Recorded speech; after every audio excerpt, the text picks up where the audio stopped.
home was never meant to be a permanent thing.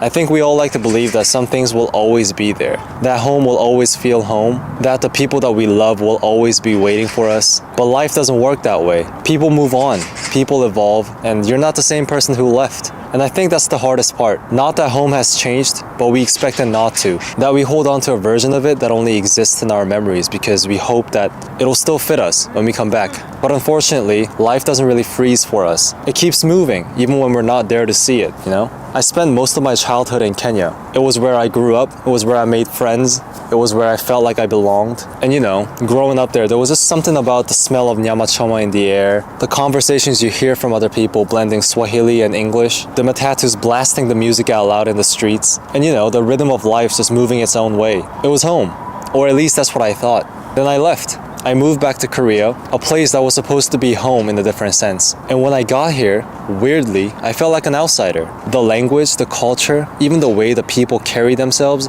it was all familiar yet unfamiliar at the same time. It's so weird because it's not like I was born in Kenya and I was raised there my whole life. It's not like I can go to any other places and be like, that place is my home, you know? It's just the place that I stayed in. So it just kind of feels like the place that I passed by.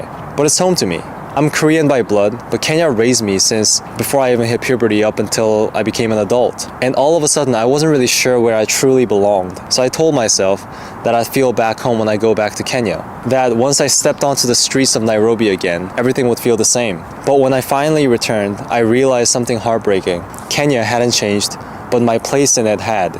The people I knew were gone, the teammates that I played football with had moved on, the friends I once laughed with and had a lot of memories with had their own lives, had different paths, and had their own new versions of home. And I think that's when I realized that Kenya I knew existed in my head. It was a time, not a place, and no matter how badly I wanted to step back into it, I couldn't. To me, the weirdest part about revisiting home isn't what's changed, it's what stayed the same. The buildings, the streets, the famous landmarks, they're all there. They're all still there. Yet it feels different because the version of you that once belonged to them is gone. So when I went back to Kenya and stood at those places that meant everything to me at one point in my life, I felt like a stranger. Not because Kenya wasn't home anymore, but because I'd grown into someone who no longer fit into the past that I kept chasing. The sense of belonging that I once felt, it wasn't waiting for me. It had moved on. And that's okay. So I think when home no longer feels like home, you just kind of learn to carry it with you. You realize that the laughter, the late nights, and the people who once made a place feel like home, those things don't really disappear just because the place has changed, but they stay with you in the way you talk, in the way you see the world, or in the way certain songs or smells take you back in time. When I went back to Kenya and felt that things don't really feel the same, I realized that home isn't just a place that you can return to. It's just a part of you, and it always has been. And maybe home isn't really about going back at all, but I think it's about taking what you had and letting it shape where you go next. It's so funny because I remember the first time when I went back to Kenya, I expected everything to feel the same.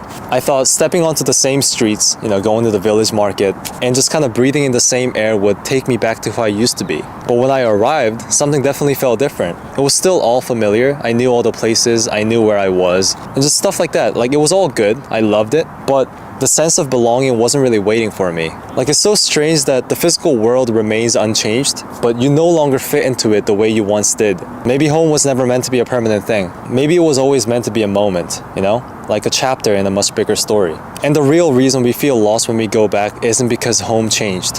It's because maybe we did. So if you ever find yourself revisiting home and it feels different, just know that it's okay. I just think that means you've grown. It just means life has moved forward, as it always does. But yeah, you learn to carry it with you, and it's just a part of you. And when you think like that, I think it's easier to let go of the past and find peace in moving forward. So that's what I was thinking. Thank you for watching the video today. I hit 30,000 subscribers today, and that's just honestly so unbelievable. I appreciate you guys always supporting the things that I do and just kind of wanting to be part of the journey. I don't know which direction that life is taking me, but I'm so glad that I can do it with you guys and have this place where I can freely just talk about the things in my mind. So thank you. I appreciate you. I hope you're doing well wherever you are, and I'll see you guys next time. Peace.